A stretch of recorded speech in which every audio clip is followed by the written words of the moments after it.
Sí, bueno, yo les voy a hablar un poco de lo que he estado trabajando aquí en el Instituto de Geofísica. Anteriormente había yo estado trabajando en el desarrollo de dosímetros termoluminiscentes para monitoreo radiológico ambiental y radiodiagnóstico, donde también se aplica este fenómeno de termoluminiscencia. Sí, cuando me incorporé aquí al instituto, bueno, empecé a trabajar con otra nueva aplicación que es el fechamiento, también aplicando este método de termoluminiscencia. La plática que voy a dar la voy a dividir en tres para que haya una secuencia y bueno, vaya también acorde de lo que es esta nueva aplicación. Quisiera empezar con una serie de preguntas muy sencillas que bueno, que nos llevarán a uno de los temas aquí mencionados. ¿Qué puede mostrar nuestros huesos sin quitarnos la piel? ¿Qué mantiene encendido al Sol y a las otras estrellas? ¿Qué puede medir objetos de menos de 1/1000ª de milímetro?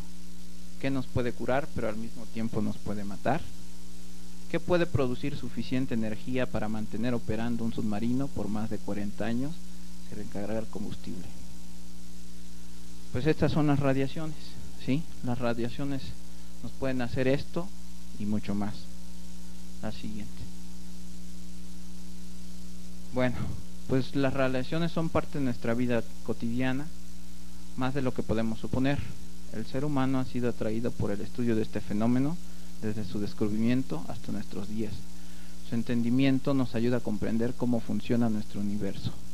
Las radiaciones son de gran ayuda en campos como la medicina, la ciencia y la industria.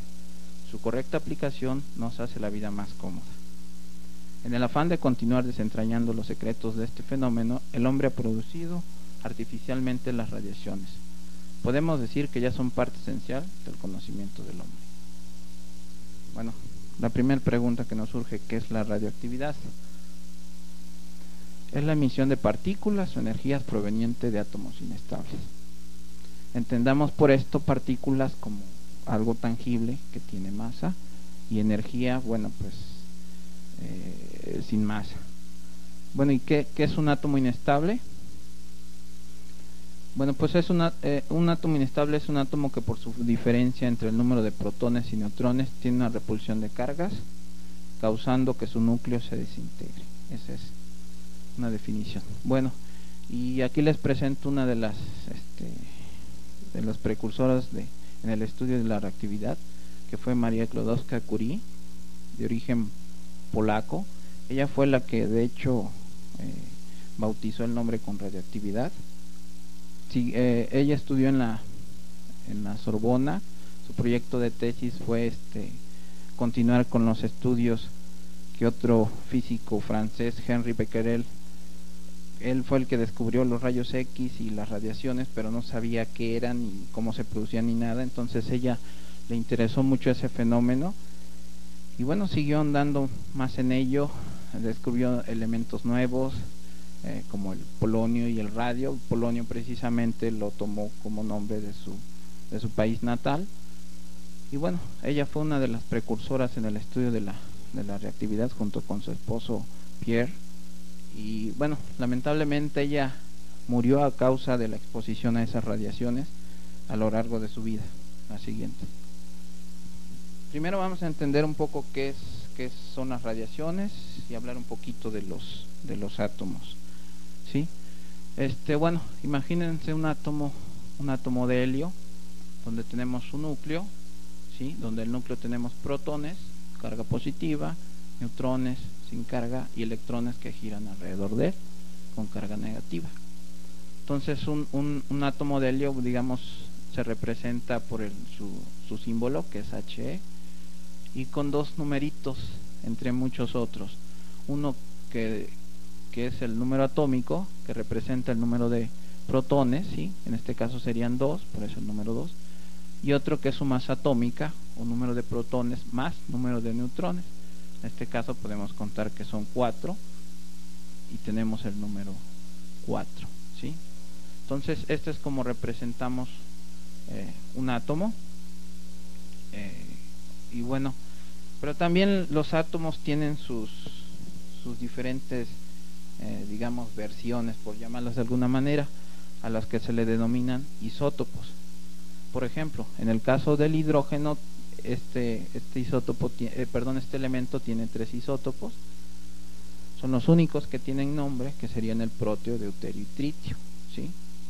Y bueno, como podemos observar, lo que le diferencian únicamente es el número de neutrones en su núcleo. Entonces, por eso ustedes ven la masa atómica es la que varía, ¿sí? Entonces, cuando hablamos de un isótopo, lo mencionamos, por ejemplo, hidrógeno 2 o hidrógeno 3, ¿sí? Entonces, esa es como una manera de saber qué es un isótopo y qué tipo de isótopo nos referimos. La siguiente. Bueno, pues ahora ya entendimos lo que es un isótopo y vamos a entender lo que es un radioisótopo. Bueno, como les mencioné anteriormente, la radiactividad proviene de átomos inestables, ¿sí? Entonces, imaginemos un átomo y de él surge la radiación. Puede ser de su núcleo, incluso de sus propios energías y los mismos electrones, ¿no? Bueno, pues un átomo siempre busca la estabilidad y tener la relación 1 a 1 entre protones y neutrones. Si no cumple con esa condición, va a tender a ser inestable, por lo tanto va a emitir radiación. Y entre mayor sea el número de atómico, mayor inestabilidad habrá en el núcleo, ¿sí? Imaginemos, por ejemplo, el caso del isótopo del cesio 137. Aquí nos está diciendo que digamos tiene 55 protones y para ser estable tendría que tener 55 neutrones. La suma de ellos serían 110, pero como es el 137, quiere decir que hay un exceso de neutrones. ¿Cuánto? Bueno, pues serían la diferencia, que serían 27 neutrones. Entonces el isótopo del cesio 137 tendría 55 protones, y que serían 55 más 27, bueno, esa cantidad de neutrones. La siguiente. Bueno, ahora, ¿cómo clasificamos las radiaciones? Primero, como habíamos mencionado, unas son energía, tales como los rayos gamma, calor, luz, microondas. Por otra parte, tenemos los que son partículas, como las alfa, betas y neutrones. A su vez, estas se subdividen en ionizante y no ionizante, ¿sí? Para el caso de lo que vamos a hablar aquí, nos interesan únicamente las ionizantes, ¿sí? Solamente estas son las que nos van a interesar. La siguiente. Bueno, ¿cuáles son estas radiaciones? La radiación ionizante produce partículas eléctricamente cargadas o iones cuando interacciona con la materia. En particular las partículas alfa son partículas, núcleos de helio, que estamos hablando de 2 protones o 2 neutrones, serían esto. Si esta sería una radiación alfa, cargada positivamente, más 2 por la carga de los protones, ¿sí? Las partículas beta serían partículas, en este caso serían electrones cargadas negativamente. Tendríamos las gamma, que serían cuantos de energía, no tienen masa ni carga, pero sí son ionizantes. También tenemos otro componente, que es la cósmica, que bueno, la cósmica proviene del espacio exterior, básicamente de las estrellas, que las estrellas son un gran reactor nuclear en realidad. Entonces las estrellas emiten todo el espectro, ¿sí? Entonces, por ejemplo, un radioisótopo del uranio, el 238 en forma particular, nos está emitiendo partículas alfa, partículas beta y partículas gamma. Bueno, también vamos a hablar un poco de lo que es el poder de penetración de las radiaciones. Como tienen diferentes características, pues también interaccionan con la materia en diferente forma. Las partículas alfa, son los núcleos de helio, ¿sí? Puedes darle un clic. Estas se detienen por el tamaño de la masa y por la energía que contienen, se pueden detener con una simple hoja de papel. La siguiente, las beta, pues hay una relación más o menos de unos 10.000 entre el tamaño de una de estas con respecto a un electrón. Entonces hay menos probabilidad de que interaccione con los átomos que forman el papel.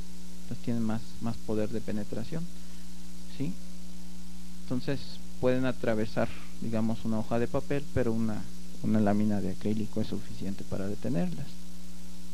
Las partículas gamma, bueno, esta es energía, no estamos hablando de materia, entonces estas se caracterizan, entre otras cosas, por tener un alto poder de penetración, ¿sí? Pueden atravesar fácilmente el papel, el acrílico, y a veces son detenidas por ejemplo, uno de los blindajes más comunes es el plomo, también con un cierto tipo de espesor porque puede penetrarlo. Entonces estas son las que nos depositan más energía en la materia, ¿sí? Estas menos y estas menos, pero el poder de penetración es diferente, ¿no? Entonces es más o menos como se diferencian algunas radiaciones de otras. Bueno, ¿y cómo se mide la radiación? Esa es otra forma. Bueno, primero digamos que vamos a medir el tipo de elemento, radioisótopo o fuente con la que se va a trabajar. Imaginen la actividad de una fuente como la intensidad de un foco. Si decimos que tenemos un foco de 50 watts y otro de 100, bueno, pues es más intenso el de 100 watts. Entonces es como se mide una fuente radioactiva, ¿sí? Y se le denomina actividad. Estas se mide en becquerels, o el número de desintegraciones por segundo, ¿sí? Es un número muy grande. Actualmente hay otra unidad que se le denomina Curie, en honor a Marie Curie, para poder medirlo con unidades más grandes. Por ejemplo, aquí en el laboratorio contamos con una fuente de estroncio 90, emisor beta, con una actividad de 0.10 milicuries. Si multiplicamos este número por el número de desintegraciones, pues tenemos una actividad de 3.700 millones de becquerels. ¿Qué quiere decir esto? Que en un segundo se están desintegrando este número de átomos. Entonces imagínense la actividad de esta fuente, ¿no? Bueno, ahora pasamos a otro tipo de medición, que es la dosis absorbida.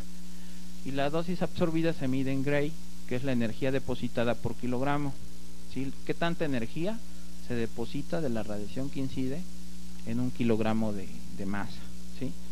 Esta se mide en joule por kilogramo, y esta unidad se denomina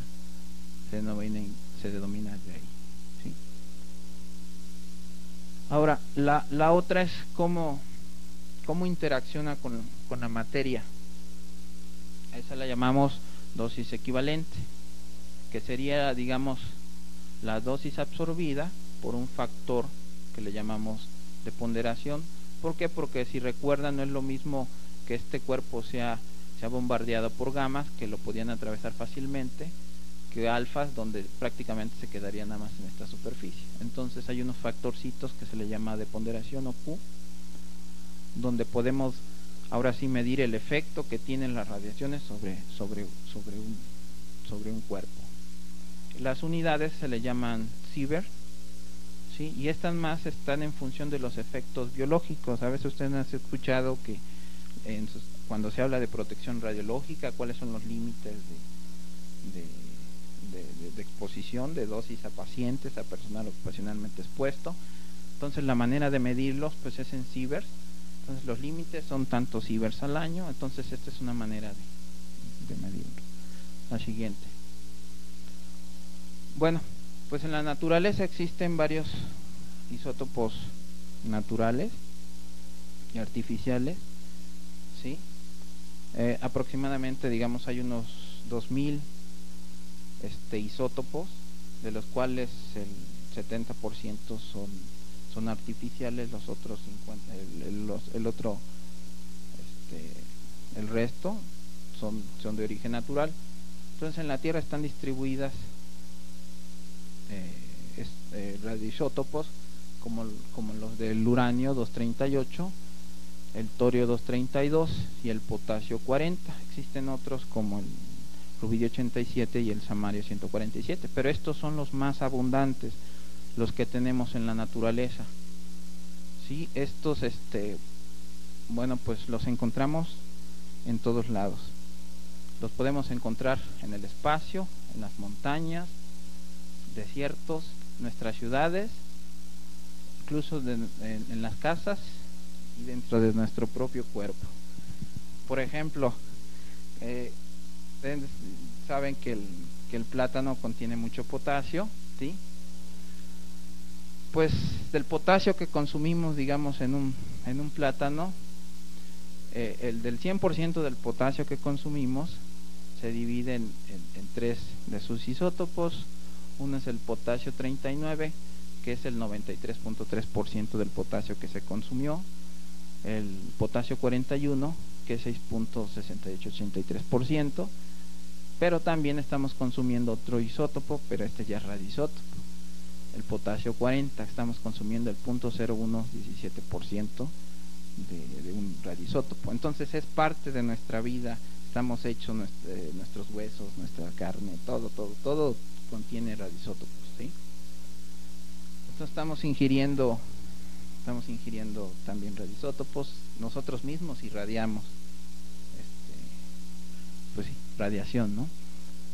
Por ejemplo, ahora de este isótopo de potasio 40, el 89.5% decae o emite radiación beta con una energía de 1.36 megaelectronvolts, ¿sí?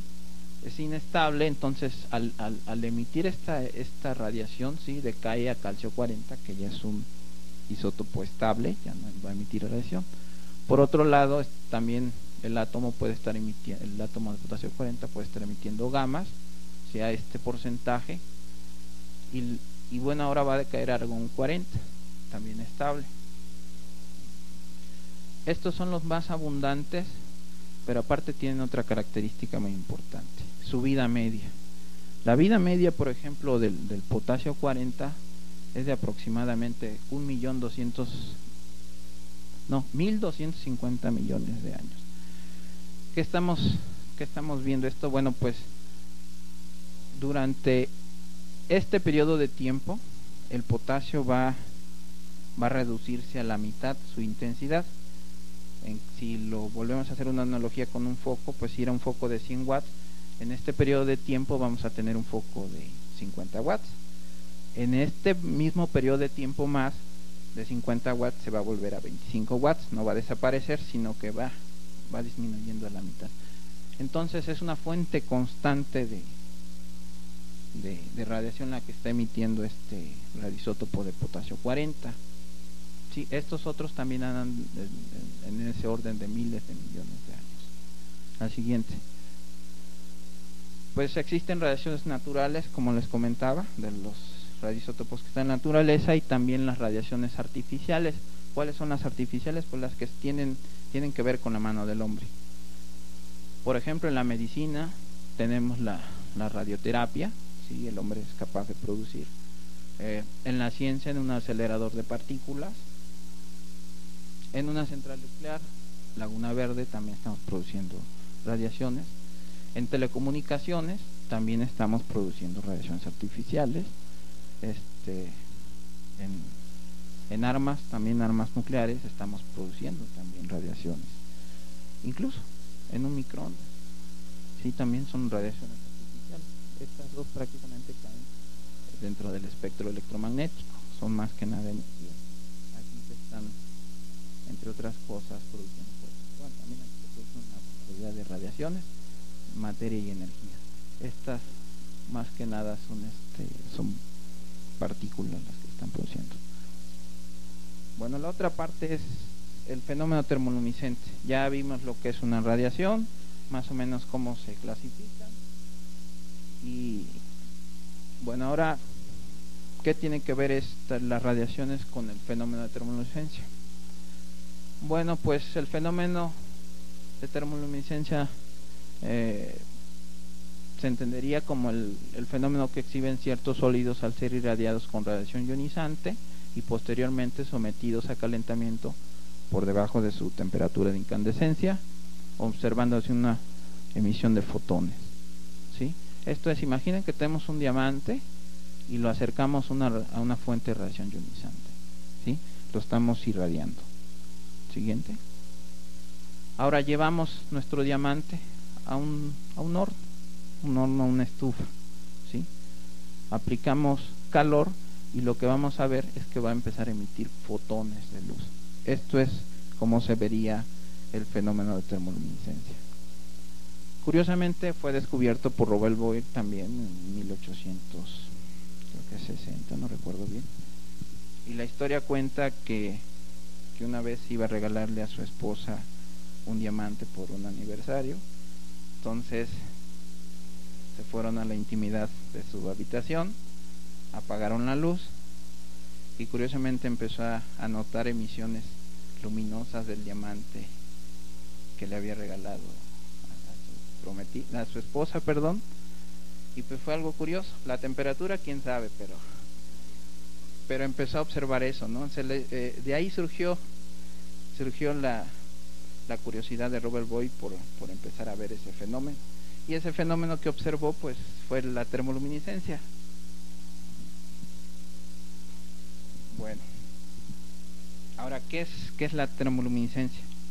Imaginen la sal de mesa, ¿sí? Los cristalitos que les ponemos a las maruchan y a todo ese rollo, ¿sí? Que no es otra cosa más que cristales de cloruro de sodio. Bueno, la estructura molecular del cloruro de sodio es más o menos esta. En un eje XYZ, o sea, tridimensional, podemos ver un orden de enlaces entre los iones cationes y aniones, ¿sí? En esta estructura. Ahora lo que vamos a hacer para comprender mejor esto es vamos a hacer un corte, vamos a eliminar la dimensión Z, y lo que veríamos es una estructura molecular en dos dimensiones, la X y la Y, ¿sí? Entonces veríamos que los iones están acomodados, bueno, en una estructura ideal, ¿sí? Positivo, negativo, negativo. Sería en este el caso de los iones de cloro, que tienen enlace con los iones de sodio, ¿sí? Ahora, no es posible fabricar cristales perfectos, que las imperfecciones es precisamente lo que nos ayuda al fenómeno de la termoluminiscencia. ¿Y qué son las imperfecciones? Bueno, pues impurezas, otros tipos de iones que están en forma intersticial dentro de la estructura, ¿sí? Por ejemplo, algún ion de algún otro elemento que esté dentro, atrapado en la estructura de nuestro cristal, a lo que le llamamos impurezas. Entonces lo que se forma es se le denomina trampa, ¿sí? Entonces podemos tener una concentración de iones positivos, ¿sí? Esta es una estructura iónica en dos dimensiones real. Esto también existe en la naturaleza. Por ejemplo, estamos hablando de los minerales que están presentes en la naturaleza. Bueno, generalmente tienen entre sus estructuras también otro tipo de elementos denominados inclusiones. La siguiente. Existe un modelo que se le llama de bandas para explicar más o menos la cinética de lo que es el fenómeno de termoluminiscencia. Imagínense que esto es la banda de valencia, ¿sí? Así lo regresas primero. Ok. Sí, la banda de valencia. ¿Qué es esto? Las capas exteriores de los átomos, las capas exteriores de los electrones de los átomos que forman nuestra estructura. Esta sería nuestra capa de valencia. Sí, las últimas capas donde andan girando por ahí los electrones. Tenemos una banda de conducción que la entenderíamos como una carretera, todo lo que es toda la estructura de nuestro cristal, ¿sí? Entonces, bueno, tenemos ahí nuestro electrón, ¿sí? Es impactado por la radiación alfa, beta, gamma, y ocurre esto que vemos. El exceso de energía que fue suministrada por la radiación lo hizo que cambiara a otro nivel de energía, ¿sí? Este electrón viaja a través de toda la estructura cristalina hasta que queda atrapado, digamos, una concentración de iones positivos, los que habíamos visto anteriormente. Entonces quedan atrapados. Este se lo domina, queda atrapado en lo que le llamamos banda prohibida y se encuentra en un estado metaestable, ¿sí?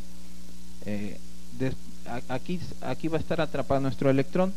Esta es la dinámica que presenta. Ahora algunos electrones vuelven a su estado base. Eso lo podemos ver, por ejemplo, cuando se han visto algunos productos que venden que póngalo a la luz y apague la luz y después verá que es fluorescente.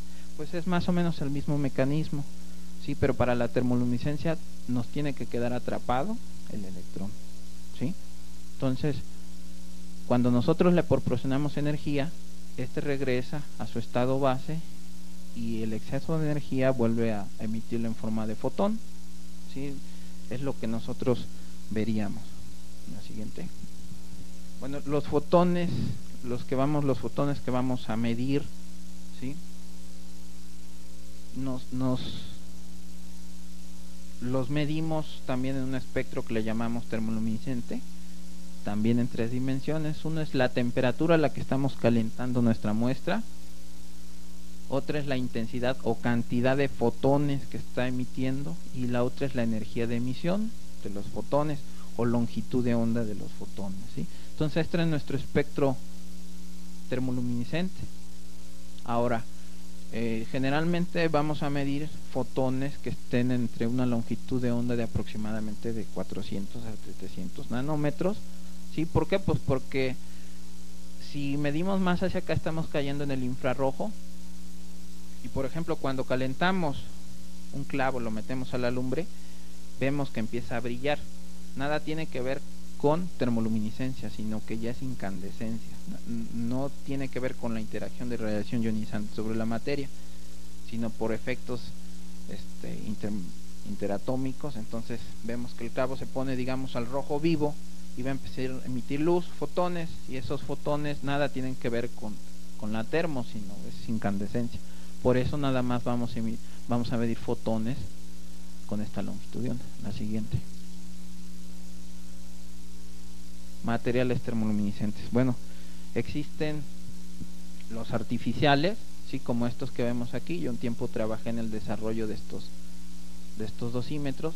¿Para qué? Para aplicarlos en la ciencia y por ejemplo en la medicina, ¿sí? En radioterapia, en radiodiagnóstico y monitoreo radiológico ambiental.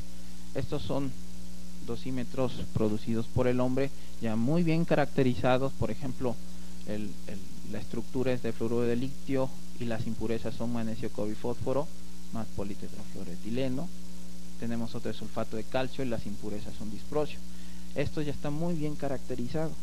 En la naturaleza, bueno, tenemos también otros dosímetros, ¿sí? Que son los minerales, tales como el feldespatos, el cuarzo y el vidrio. Estos son de origen natural.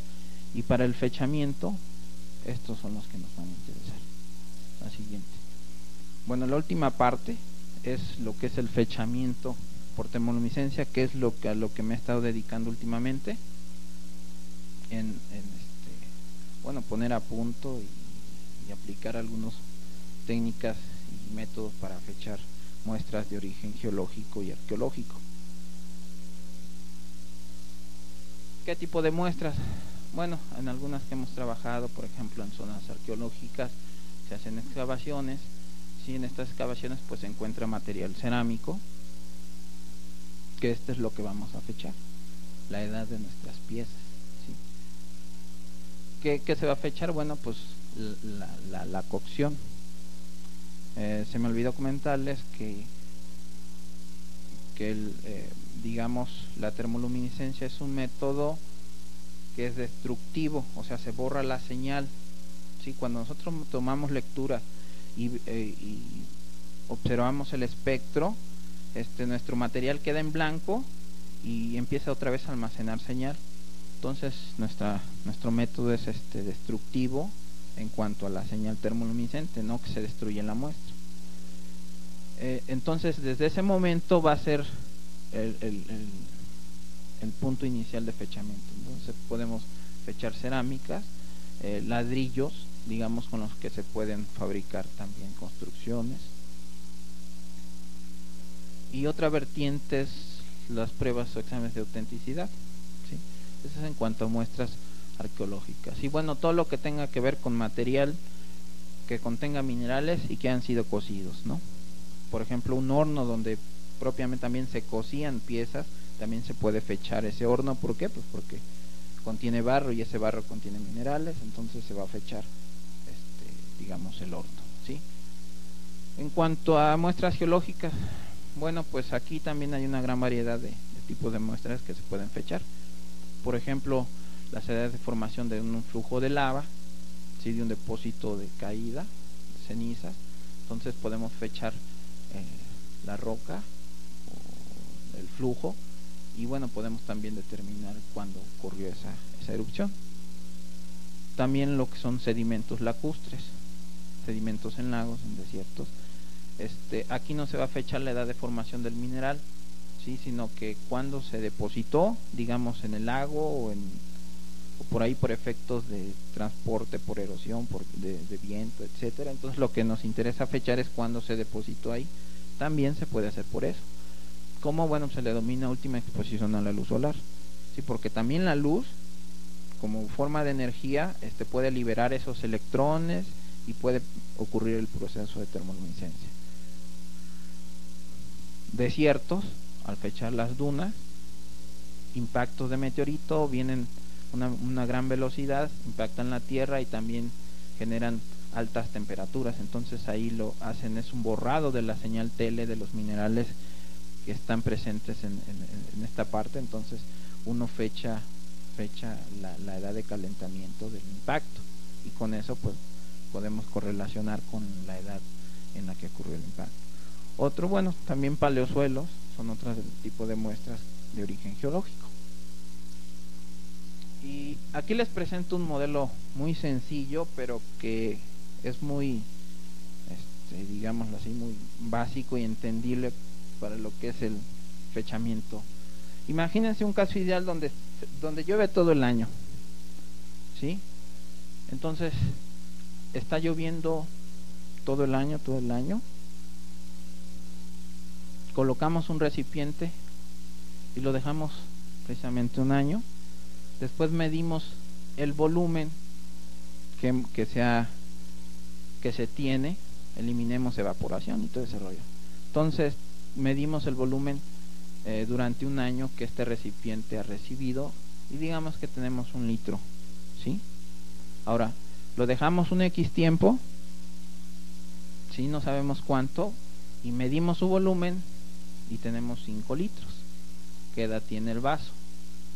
Bueno, pues la edad del vaso va a estar dada entre el volumen de agua contenido, ¿sí? Todo este volumen dividido entre el volumen que llueve por año.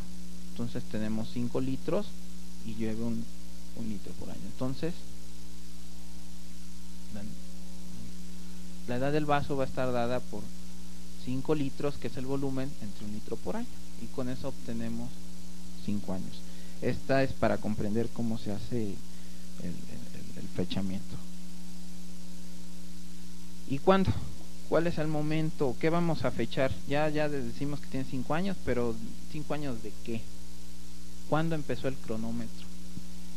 Bueno, pues una fecha, pues digamos una muestra geológica, lo que fecharíamos sería el calentamiento de una pómez que fue arrojada por un volcán en una pieza arqueológica, pues cuando fue cocida, ¿sí?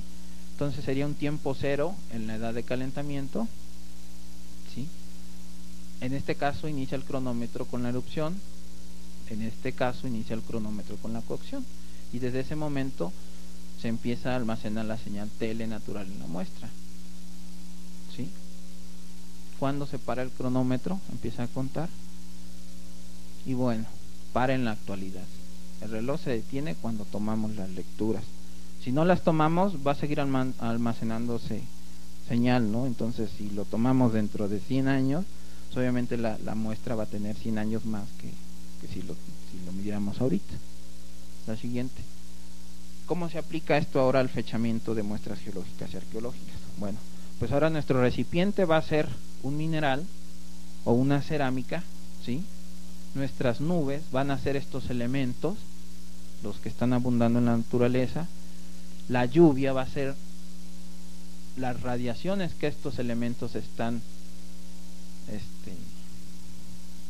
con la que están bombardeando nuestra muestra, ¿sí? Y tenemos otra contribución, que es la cósmica, que también nos está llegando, más digamos también estos mismos elementos, aparte que están en el medio donde está nuestro objeto de interés, también el mismo objeto contiene estos elementos, entonces también se está autoirradiando. En una prueba de autenticidad no tenemos estos elementos, solamente tenemos la autoirradiación. Entonces, en una prueba de autenticidad se puede dar una edad promedio o estimada, pero no es la real. ¿Por qué? Pues porque desconocemos estas condiciones. Si no medimos esto, no podemos dar una fecha con mayor certeza, sino nada más podemos dar una aproximación. Entonces, una prueba de autenticidad no es por definición un fechamiento, pero sí nos puede dar una idea de qué tan antigua puede ser la pieza o no. Entonces la ecuación ahora se va a transformar en la paleodosis, que le llamamos paleodosis, o la dosis recibida por nuestro objeto, nuestra pieza, a través del paso del tiempo entre la tasa de dosis anual. ¿Qué tanta radiación está incidiendo sobre nuestra pieza en un año? ¿Sí? Entonces esta es la ecuación ahora transformada para lo que es el fechamiento. La cósmica, bueno, pues como podemos ver en este diagrama, nuestra Tierra es bombardeada por radiación proveniente del espacio exterior, y algo muy importante, o la más importante fuente, pues es el Sol, ¿no? Porque esta nos está bombardeando. No tiene mucho, escucharon los máximos solares que había y cómo nos está bombardeando. ¿Sí? Entonces, esta también es radiación que llega a la Tierra y es radiación que está incidiendo sobre nuestra muestra. ¿Sí? Entonces, entre mayor altitud tenga un punto sobre el nivel del mar, mayor será la dosis cósmica que reciba, ya que la misma atmósfera funciona como escudo. No es lo mismo la dosis que estaría a nivel del mar que una dosis arriba de una montaña. Entonces, ustedes, por ejemplo, curioso, mucha gente se preocupa por radiaciones de Laguna Verde, y a veces es posible que se esté irradiando más cuando está tomando aviones, sobre todo vuelos transatlánticos que están muy cerca o a una gran altura, donde las dosis son en un intervalo de tiempo vienen siendo más graves que por las centrales nucleares que tenemos a los alrededores. Nada más como comentario. La siguiente. Bueno, pues nuestra ecuación se transforma en esto: paleodosis, tasa de dosis anual. Nosotros, bueno, el fenómeno de TL tiene ciertas características, no es precisamente lineal. Llega a dosis de radiación, va a emitir fotones. Obviamente entre más radiación, más fotones se van a ver, pero no es lineal, ¿sí? No tiene ahí una forma de una S. Entonces tenemos que ponerle por ahí algunos factorcitos, como el que le llamamos factor de supralinealidad, y esto nos va a conformar la paleodosis. Y la tasa de dosis anual, bueno, por las dosis alfa, beta, gamma, cósmica, ¿sí? Y algunos otros factores, como el factor de eficiencia alfa beta. La dosis alfa, como les decía, no interacciona igual con la materia que la beta o que las gamma. Entonces por ahí debe de ponerse a calcular una serie de factores, ¿sí? La eficiencia también beta, que es más o menos un 90%, quiere decir que de la radiación beta que incide sobre nuestra muestra, el 90% va a interactuar, el 10% no. Entonces eso es otro factor. Aún otros factores también, como la humedad. Hay una serie de factores, ¿no?, que se tienen que ir contemplando, y que finalmente nos va a dar la tasa de dosis anual. Entonces nuestra fórmula va a estar dada por la paleodosis, que es la dosis de radiación recibida por la muestra a través del paso del tiempo, desde el momento de su cocción. Está dada en estas unidades que mencionamos alguna vez, que son los Gray, entre la tasa de dosis anual, que es la dosis de radiación que recibe la muestra en un intervalo de año, que es Gray por año, ¿sí? Entonces eliminamos Gray con Gray y nos da en años. La siguiente. Bueno, Otra vez volvemos a lo que es el almacenamiento de la señal termoluminescente natural. Tenemos nuestro mineral, y el mineral ha sido irradiado por los radioisótopos que están presentes en la naturaleza. Un clic. ¿Sí? Se está irradiando calor y vemos fotones.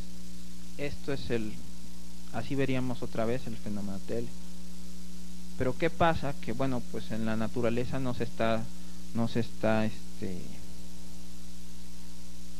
sometiendo a temperaturas lo suficientemente altas para que produzca este fenómeno. Para producir este fenómeno se le da unas temperaturas de 0 hasta 500 grados centígrados. Entonces nuestra señal ha sido almacenada, ¿sí? Incidió la radiación, no se sometió a temperatura, entonces no emite fotones hasta que nosotros la traemos al laboratorio, ¿sí? Ahora sí, incidió la radiación, traemos al laboratorio, le suministramos calor y va a empezar a emitir fotones. Por ahí nosotros le ponemos un detector, un tubo fotomultiplicador, y podemos medir la cantidad de fotones que esta muestra emitió. ¿Sí? Es un equipo como este. ¿Sí? Este es el tubo fotomultiplicador. Aquí se colocan las muestras. Es un equipo que se opera con una computadora automático. Tiene flujos de nitrógeno de alta pureza, un alto vacío. Entonces sí tiene ciertas características, pero en realidad este es el equipo lector de termoluminescencia. Y que al hacer esto, ¿qué vamos a hacer? Bueno, pues vamos a conocer la dosis de radiación recibida. La siguiente. Bueno, la respuesta de los minerales. No todas las muestras geológicas o arqueológicas se pueden fechar. ¿Por qué? Porque dependen mucho del tipo de mineral y de las características del mineral. Entonces, hay minerales que presentan espectros muy diferentes unos que otros. Incluso hay minerales donde la señal termoluminescente no es almacenada. Si no es almacenada, pues no se puede fechar. Así de sencillo. Entonces aquí podemos ver, por ejemplo, que diferentes tipos de minerales tienen espectros diferentes. También para hacerle un corte al espectro TL, se le coloca una serie de filtros entre la muestra y el tubo fotomultiplicador. También es muy importante el filtro, porque por ejemplo aquí son 3 tipos de filtro que se le puso, y bueno, digamos a una muestra, al tomar las lecturas vemos que nos dan diferentes espectros. Esto es muy importante también para el fechamiento, para conocerlo. La dosis cósmica o dosis gamma, ¿cómo la medimos? Bueno, tenemos 2 métodos. Uno es por medio de dosímetros termoluminescentes, estas pastillitas que vieron en su momento. Vamos al sitio de muestreo, colocamos las pastillitas por mínimo 3 meses, después las vamos a recuperar y podemos medir la dosis gamma cósmica y de los elementos que están alrededor. Aunque es un poco difícil porque a veces el acceso pues, es muy lejos, o por ejemplo en cuestiones arqueológicas excavan este año, termina el año, lo vuelven a tapar, el año siguiente vuelven a descubrir, y a veces son pastillitas y no se encuentran. Entonces ya contamos con un equipo que se llama espectrómetro gamma portátil, ¿sí? Que es este. Entonces colocamos un detector que está midiendo las emisiones gamma de los elementos uranio, torio, potasio, más la contribución cósmica. Nuestro equipo lo conectamos a una PC, y por medio de un programa podemos estimar las partes por millón de estos elementos radioactivos, ¿sí? Con eso tenemos la dosimetría gamma. La siguiente. Entonces lo que nos interesa saber es la cantidad de uranio, torio y potasio en nuestra muestra. Para eso podemos hacerlo por varios métodos. Por ejemplo, uranio y torio se pueden medir por medio de nuestra muestra, la llevamos a un reactor nuclear en un método que se le llama activación neutrónica, se bombardean con neutrones, etcétera, etcétera. Entonces con eso podemos determinar la concentración de estos radioisótopos. Otro método es contador de partículas alfa. Se coloca la muestra, emite alfas, se miden, se discrimina la energía y se puede saber qué tipo de radioisótopo fue el emisor y qué cantidad sobre todo. Potasio. Bueno, el potasio también se puede medir por absorción atómica, flamometría, PIXE y microscopio radioelectrónico, también por espectrometría gamma. Todo también depende del tipo de muestra que se vaya a fechar, ¿no? A veces son muestras, si son las arqueológicas, pues son fragmentos muy pequeños. Si son geológicas, podemos tener kilos y kilos. Entonces también dependiendo de la cantidad de muestras es el método que vamos a seleccionar. La siguiente. Preparación de las muestras. Bueno, las geológicas son un poquito más complicadas. Tenemos que purificar el mineral a aproximadamente un 99% de pureza.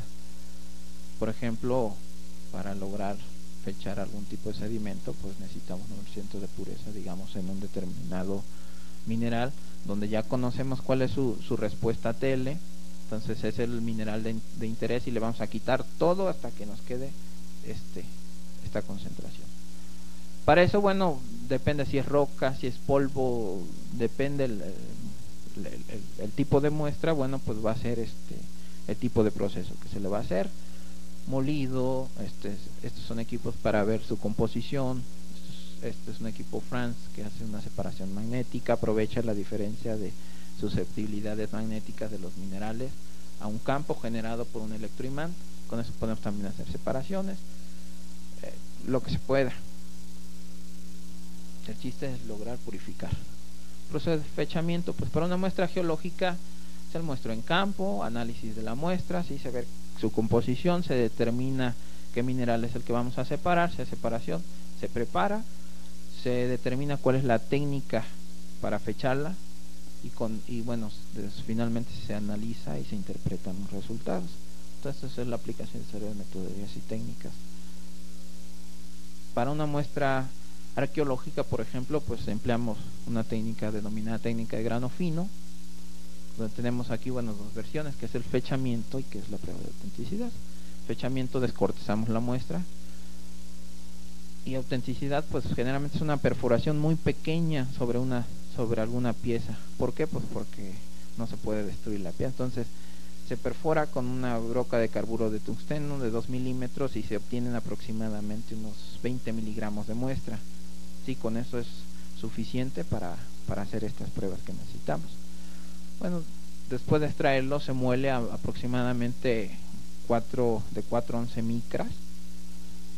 Se hace un proceso químico, eliminación de materia orgánica, ¿sí? Porque si los calentamos a 500 grados y hay materia orgánica, se prende, se quema, hay combustión. Entonces la eliminamos por peróxido. Se neutralizan carbonatos con clorhídrico. Los carbonatos presentes inhiben el fenómeno TEL, entonces los vamos a neutralizar con clorhídrico. Luego se hace la selección de 4 a 11 micras y se fabrican o se montan en un portamuestras llamados planchetas, ¿sí? Entonces, generalmente cuando se hacen fechamientos, porque cuando se hacen pruebas de autenticidad no se pueden determinar a qué tipo de minerales conforman la pasta con la que se fabricó nuestra muestra. Entonces, cuando hay esa posibilidad, por ejemplo, cuando se están trabajando fechamientos, que a veces los arqueólogos nos proporcionan fragmentos de unos 7-8 gramos, se les puede hacer esto, una lámina delgada, y se puede identificar la mineralogía de nuestra pasta, ¿sí? Se ven qué elementos tiene, se puede con ello seleccionar el filtro. Aquí sería un espectro, pero con eso ya más o menos tenemos una idea de qué espectro nos podría estar dando si sabemos su composición. Hay veces que al ver esto decimos definitivamente la pieza no se va a poder fechar porque tiene minerales que no son buenos para TEL. En cambio cuando tiene una matriz, digamos, en su mayoría contiene cuarzo, vidrios y este tipo de minerales, bueno, pues de antemano decimos parece que sí se va a poder fechar, aunque finalmente no vamos a saber nada hasta no obtener el espectro, ¿sí? La siguiente, las condiciones. Bueno, como mencionamos que la luz también interviene en el fenómeno, puede borrar señal, pues las condiciones de laboratorio son prácticamente estas. Utilizamos unas lámparas con una longitud de onda en particular que no nos afecta. Aquí, bueno, hay un poquito más de luz porque, bueno, para que salga la foto, pero es prácticamente a oscuridad total. Y bueno, nuestro laboratorio cuenta con unas fuentes de estroncio 90, emisor beta, y una fuente de curio 244, emisor alfa.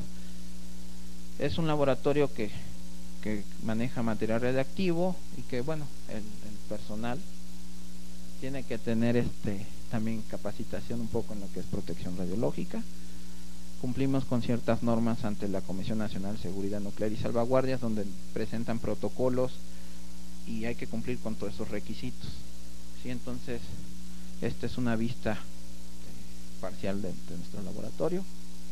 Y bueno, un ejemplo. Finalmente, ¿para qué es el laboratorio? Tanto rollo y todo eso. Bueno, pues el objetivo del laboratorio es fechar muestras, ¿sí? No nos dedicamos tanto a investigación básica, que es el estudio de cómo interacciona la radiación y todo ese rollo, no. Aplicada, pues sí, enfocada a lo que es el fechamiento, pero en realidad es ya desarrollo tecnológico. Esto es dar una alternativa de fechamiento a los investigadores en áreas de las geociencias, entre otras, la arqueología, para el fechamiento de sus muestras, y con ello hagan inferencias sobre las condiciones de vida en culturas o las condiciones sufridas en la Tierra en el pasado, ¿sí? Eso es el objetivo del laboratorio. Nada más, o sea, es que lleven su muestra y que les entregue uno la edad. Eso es lo que les interesa a los usuarios. Bueno, pues aquí les voy a presentar un caso de fechamiento de un sitio denominado Teotenango, muy cerca de Toluca, ¿sí? En este sitio se hicieron algunas excavaciones, esta es la zona arqueológica, en una de ellas algunas tumbas donde se encontraron algunas cerámicas. Pues bueno, se acompañó al sitio, se hicieron estas excavaciones, se colocaron los dosímetros que les comentaba, se trajo muestra alrededor de los recipientes al laboratorio para analizar, y pues también partes de estos fragmentos de cerámica, ¿no? Es muy común que acompañemos a los arqueólogos y geólogos, porque también incluso la toma de la muestra es importante que la debamos conocer, porque son con ciertas características, de cierta manera. Pues, por ejemplo, un arqueólogo lo primero que hace es sacarla, la lava y la expone al sol. Definitivamente para fechamiento ya no sirve. Entonces a veces ya cuando ellos están ya muy enterados de cómo es el método, pues ya saben cómo, pero generalmente se acompañan a los sitios para que se haga una buena toma de la muestra. También en cuestiones geológicas se acompañan a los geólogos y para tomar la muestra y ver cuál sería la metodología idónea para la recolección de la muestra.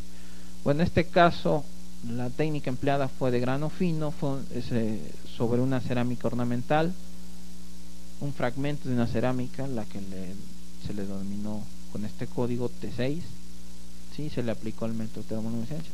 Fueron varias cerámicas, aquí nada más les voy a presentar el caso de una. La siguiente.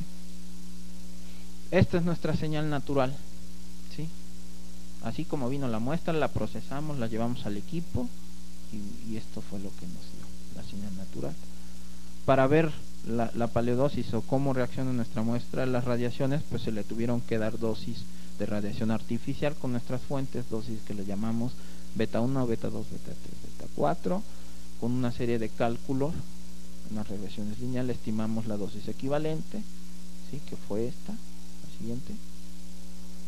Luego el factor por su probabilidad I, entonces Q más I nos da lo que es la paleodosis o cuánta dosis ha recibido nuestra muestra, ¿sí? También le hacemos una prueba de la meseta. Esta prueba es para saber que nuestra muestra no ha perdido señal a través del paso del tiempo, porque si pierde señal, la edad va a ser más joven y no vamos a tener certeza en eso. Entonces se le hace esta prueba de la meseta para determinar que las tampas no han sido alteradas por la intemperie o las condiciones, ¿sí?, del intemperismo. Cuando nos presenta una meseta asociada al pico del espectro, ¿se puede darle en la anterior? ¿Sí? Aquí podemos ver que el pico más o menos anda a los 310 grados. La siguiente. Nuestra meseta está también en este intervalo de temperaturas, por tanto, donde queremos fechar no ha habido borrado de señal. La siguiente.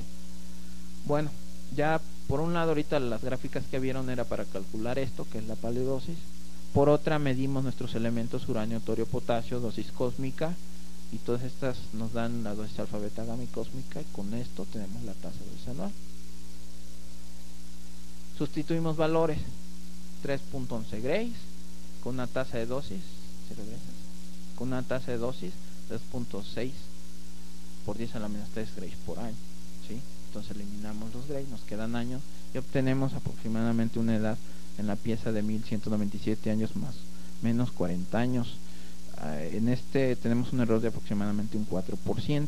Varía dependiendo, ahorita lo menciono. La siguiente. Bueno, este sitio, por ejemplo, este sitio en particular había sido antes estudiado por una persona del nombre, un arqueólogo supongo, Piña Chang Román, de unos escritos, unos artículos llamados Teotenango, el antiguo lugar de la muralla, que fueron memorias de los exploradores, gobierno del Estado de México en el 75.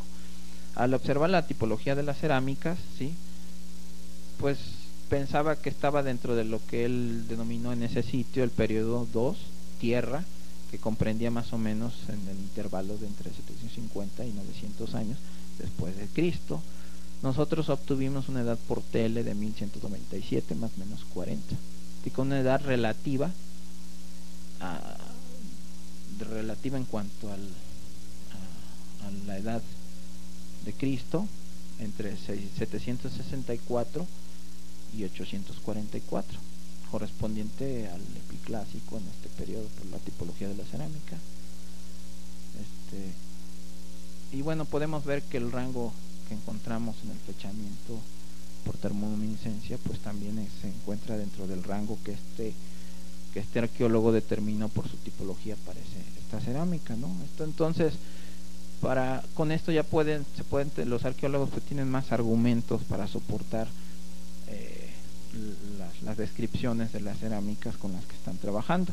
Hay veces que definitivamente ellos no tienen mucha idea de la tipología, bueno, sí de la tipología, pero no de la edad, porque a veces bueno, digamos, en una excavación puede haber cerámicas de diferencia de unos 800 años de unos a otros, entonces las tipologías en fragmento a veces son difíciles de apreciar. Entonces, como alternativa utilizan la termoluminiscencia. Otro caso, bueno, también algunas colecciones particulares en pruebas de autenticidad.